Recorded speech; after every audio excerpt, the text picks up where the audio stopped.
Os cuento. Ayer, es que tengo un montón de cosas, no sé por dónde empezar. En la hora de la comida, os cuento. Siempre te sirven un montón de perjil. El perjil aquí en Turquía lo comen como si fuera lechuga. O sea, a mí como el perjil no me hace mucho. Y el cilantro. La menta, era menta. De verdad, aquí en Turquía el perjil se come como hojas de lechuga. Vamos, o sea que nada, yo las quito así. Luego, sí, los turcos no comen con tenedor y cuchillo. No. Comen con tenedor y cuchara. De hecho lo saben porque estábamos comiendo y de repente el camarero viene y nos trae un cuchillo. Que es solo para turistas. Que los demás no comían, no estaban cortando la carne con el cuchillo, o sea que es muy curioso. Luego, en todas las zonas que hemos visto desde que hemos salido de Mersin, no hay un turista extranjero. Esta zona es, bueno, primero no es muy turística y luego los sitios así un poco estratégicamente turísticos solo hay locales turcos. Y ayer en Alfetí me he fijado que sí que había extranjeros, pero turcos, emigrantes, o he visto coches de Francia, de Holanda y de Alemania. Es que en los años 70 hubo, como en la comunidad portuguesa, es que como mis padres son portugueses, pues en los años 70 hubo una emigración muy fuerte de turcos, y esos turcos y hijos de esos turcos que en su día se fueron a trabajar y a buscarse la vida a Europa, pues vienen de vacaciones. Vienen de vacaciones triunfadores y con unos cochazos Y impresionantes. eso os quería decir porque me he acordado de esa sensación que yo tenía cuando era pequeña del emigrante que ahorra para comprarse bienes materiales, o sea, un cochazo para que cuando venga a su país con su coche lujoso, grande, para que bueno, es lo típico de siempre, ¿no? El sistema consumidor, materialista y yo he conseguido en la sociedad, ¿no? He ido poco a poco pues subiendo y he logrado Y aquí vengo a enseñároslo. No, puede ser, a lo mejor me vais a encontrar un poquito radical, ¿no? Fuera de lugar, pero es realmente la sensación que yo notaba cuando era pequeña con toda esta gente, que era el enfoque de la sociedad, no es la culpa de nadie, es así. Y ayer lo noté en ese sitio donde todos los extranjeros, de hecho hablé con un francés que vivía en París y estaba con su familia pues veraneando con su coche de matrícula francesa. Pero bueno, eso es el... Luego, ¿qué más? Sí. Camping. Hemos encontrado con la aplicación esta del Park4Night, encontramos los sitios para dormir, que no es fácil, la verdad, que hay algunos parkings en la ciudad y tal, pero ya sabéis, estamos en verano, hace mucha calor. Y entonces vemos que hay como bosques a los cuales puedes ir muy fácilmente pagando muy poco dinero, 20 liras por persona hemos pagado en un este. par de euros, y el caso es que está prohibido hacer fuego, pero no está prohibido ir al campo. O sea, aquí vemos pasar coches y motos y tal, de gente que utiliza los bosques que están cerca de la ciudad para poder acampar, ¿no? Incluso para poder dormir. Eso está muy bien y lo hemos visto ya en varios sitios. Las dos primeras noches, de hecho ayer y hoy, pues hemos tenido la suerte de elegir un sitio y estamos en pleno bosque, huele a pino por la noche. Por lo menos por la noche refresca un poco. Es increíble. Luego, al final del día ayer cogimos un autostopista, ¿cómo es? Bueno, ya lo habéis visto porque ha venido antes que este corte. Sí, perdón, me repito un poco, lo siento. Pues Y eso, ya está, ¿no? Bueno, si se nos ocurre algo, hoy en el próximo vídeo, vais a ver una cosa muy interesante, así que si no queréis perderosla... Sí, hace tiempo que la estamos viendo, incluso antes de salir con el barco, en los programas de National Geographic, teníamos muchísima ilusión. Bueno, Además, yo sí quiero decir una cosa más. Lo de conducirla Así yo también quiero el decir una aparato cosa más. es bastante duro, ¿eh?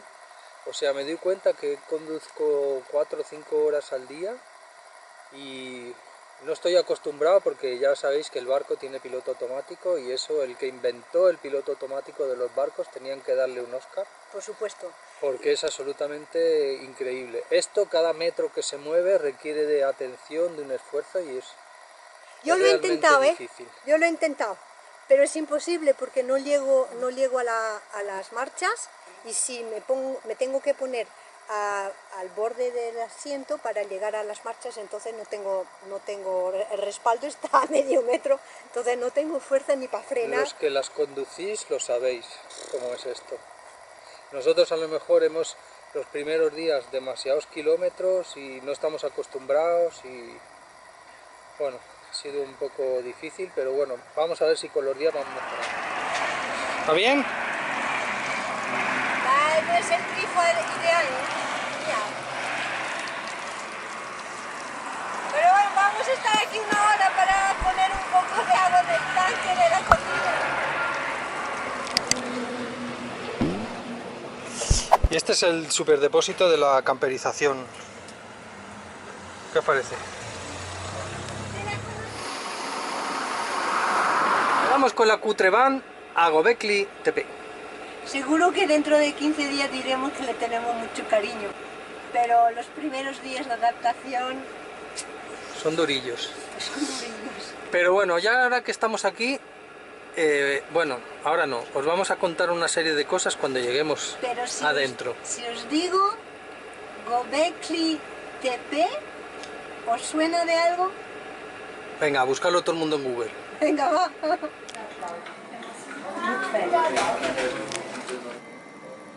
Esto se encuentra a 4 metros de profundidad porque un pastor pasa y descubre en uno de los sitios una de las esquinas y a partir de ese momento empieza a excavarla para ver qué es lo que se encuentra y lo que se encuentra es el yacimiento más antiguo de la humanidad.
Cuando llegas al yacimiento después de aparcar, primero pasas a comprar las entradas y luego vas al sitio que hay unos vídeos para situarte en la historia, ¿no? Preciosos. Sí, la verdad es que os dejo unos trozos por aquí para que veáis. Bueno, no sé si los dejaré porque luego se me olvida. Sí, y además hay que verlo, es muy... Sí, es muy visual. Sí, De todas maneras, quiero decir que creo que a los turcos les falla el marketing. Les falla el marketing en el sentido de que esto tiene el doble de años que las pirámides. Es el primer yacimiento de la humanidad, por decirlo de alguna manera, hasta el día de hoy. Y apenas hay gente visitándolo. Yo creo que los turcos no saben ni que existe y el mundo apenas. Y es un sitio importantísimo, tan importante como que la humanidad empezó a crecer aquí.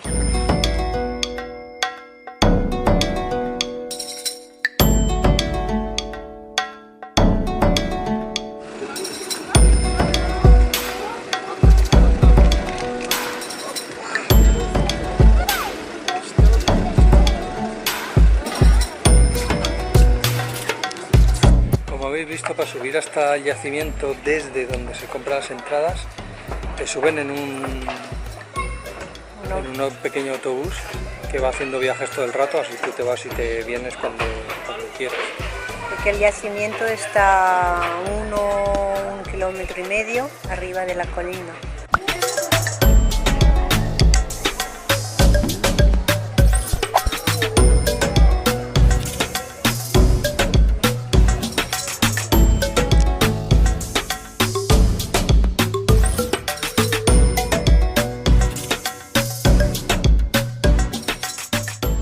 ¿Qué queréis que os diga? A mí la versión templo no me cuadra. Todo lo que encuentran los arqueólogos son templos. En una época en la que solo se tenían que ocupar de sobrevivir, se ponían a hacer templos. Sobre todo estos, que tenemos esos grandes que estáis viendo, pero luego tenemos estos pequeños. Estos pequeñitos que hay 1 y 2 centrales y también son círculos, y por lo visto de estos hay cientos por toda la montaña. Si eran para dioses, ¿por qué tantos, no? Las civilizaciones en las que nos encontramos que se hacen culto a dioses, se hacen un templo, 2, 3, pero cientos, no sé. Yo creo que eran para guardar cabras. Nos metían así, cerraban el techo porque, claro, si esto era el fértil de Mesopotamia, debía estar lleno de depredadores. Y luego tú, una vaca que has capturado de 12.000 años, una vaca de 12.000 años no es lo que tenemos ahora en las granjas, ¿eh? Debían ser bichos de cuidado. No estaban domesticados, con lo cual había que tenerlos en recintos cerrados, lejos de los depredadores, ¿no? Y qué mejor que esto para cuidarlos, para que no te los coman los bichos. Estamos a unos pocos kilómetros de la ciudad de Urfa, arriba de una colina que se llama Göbekli Tepe. En turco quiere decir colina panzuda o colina del ombligo. Este sitio ha sido construido, realizado, creado por cazadores y recolectores 10.000 años antes de Cristo. Sí, sí, es la fecha más antigua que la Petite Marie pronunciará en sus documentales. ¿A qué es increíble? Ha sido construido mucho antes de la pirámide, por supuesto, y 6.000 años antes del monumento de Stonehenge. ¿Cómo es, capitán? Stonehenge. En Inglaterra. O sea que se considera este yacimiento el templo o santuario más antiguo del planeta hasta hoy. En los años 65-70 ya se sospechaba que debajo de esta colina había algo, porque un payés, mientras estaba cultivando su terreno, su campo, pues encontró fragmentos de algo. Pero realmente fue a partir de 1994 cuyo arqueólogo alemán, el señor Schmitz, Klaus Schmitz, empezó a excavar y se dio cuenta que los fragmentos encontrados no eran medievales como él suponía, sino que databan de mucho más lejos, que era de la época neolítica. Entonces, a partir de 94 empezó realmente la excavación de este yacimiento.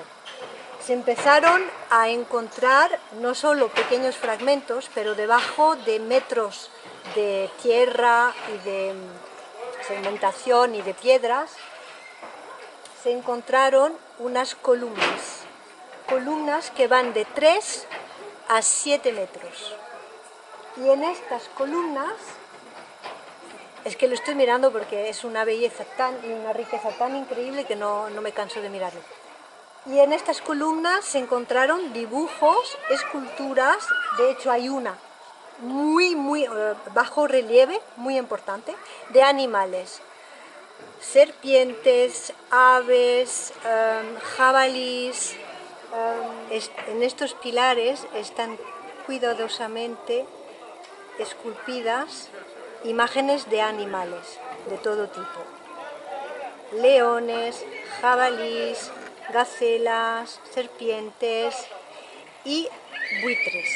Entonces, los arqueólogos, viendo todos estos animales, deducen que esta zona antes era una zona verde, salvaje, donde había todo este tipo de animales, y milenios después, que se convirtió en una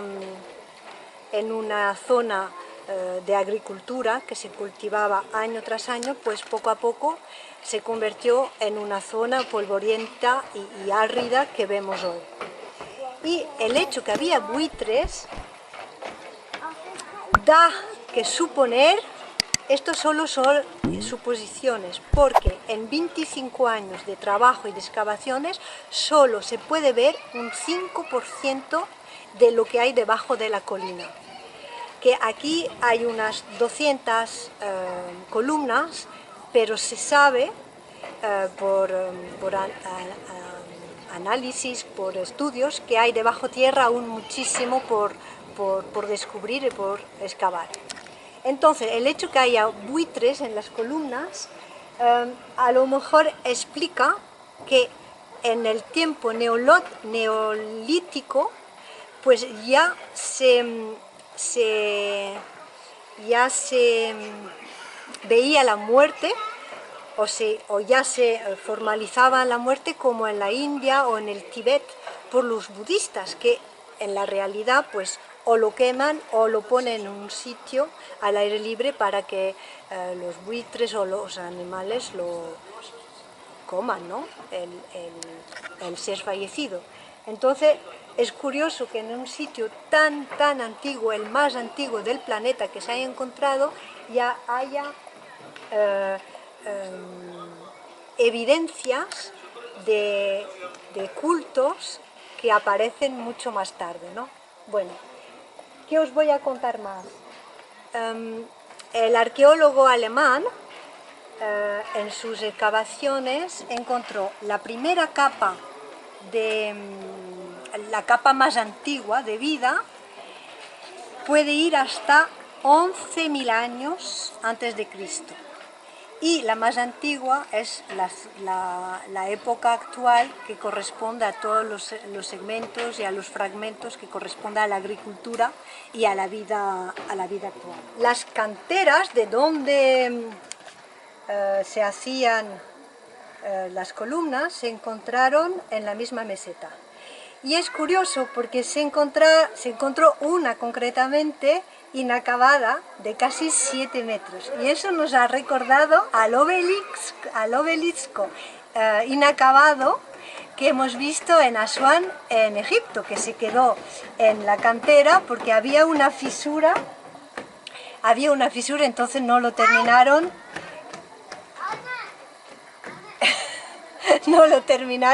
Y no lo llevaron al templo. Pero en las canteras entonces aún están algunas columnas inacabadas.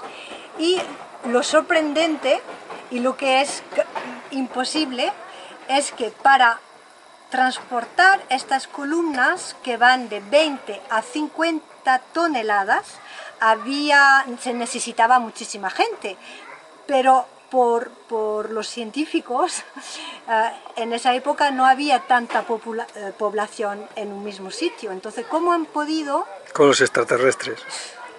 ¿Cómo ha podido? Primero, hacer columnas tan grandes y tan pesadas con pequeños instrumentos que tenían para cazar.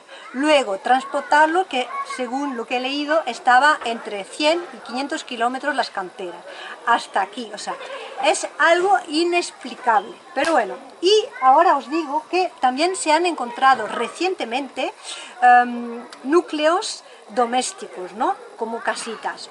Pero los científicos dicen que este yacimiento es un templo o un santuario religioso o ritual y no una zona habitable.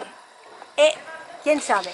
Pero no solamente eso, sino que es para los arqueólogos, todos son templos y todo es para los dioses. El caso es que... ¿Qué hace? Me gusta más esta vista.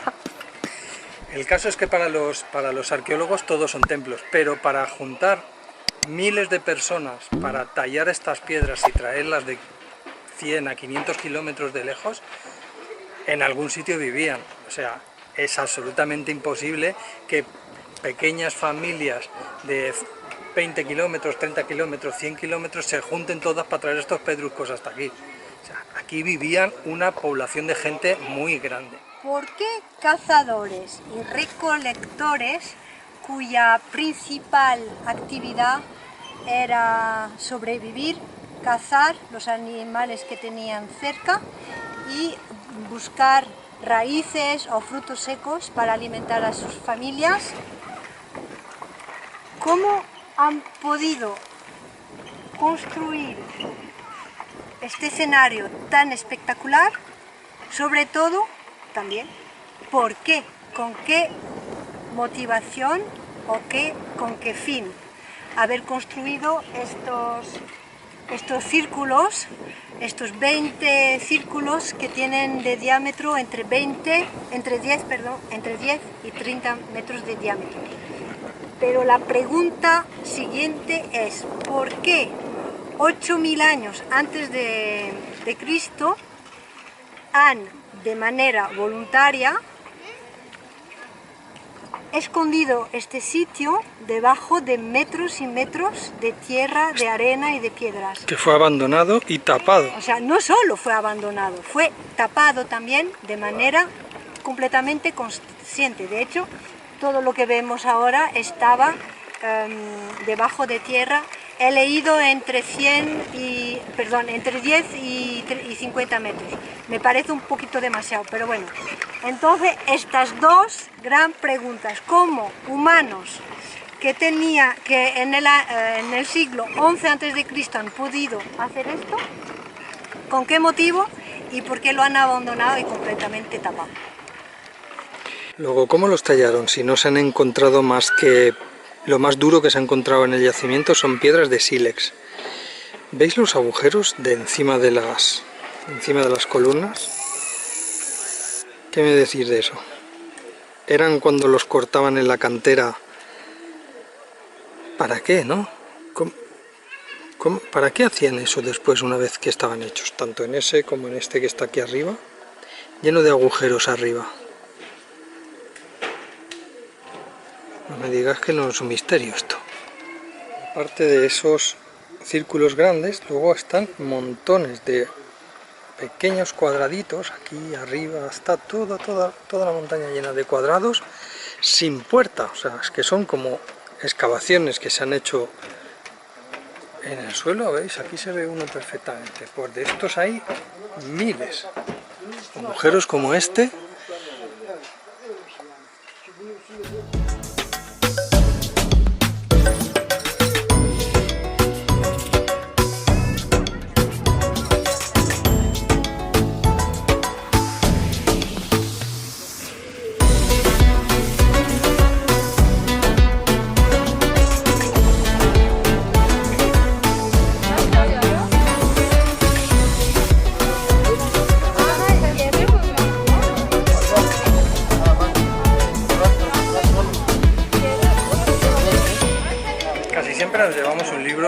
sitios que visitamos. Y os invito a todos los que habláis español, que somos la segunda potencia en el mundo hablando español, para que aquí hagan algún libro en español. Solo hay turco e inglés. Eso nos da idea de la poca gente que viene por aquí. Es una pena. Bueno, Así que nada, se acabó este vídeo, esperamos que os haya gustado. Y nada más, dale al botón y todo eso. y aquí se acaba el vídeo del... Desde el sitio más antiguo, que ya lo hemos dicho 7 veces. Venga, hasta la semana que viene. Chao. ¡No me quiero ir!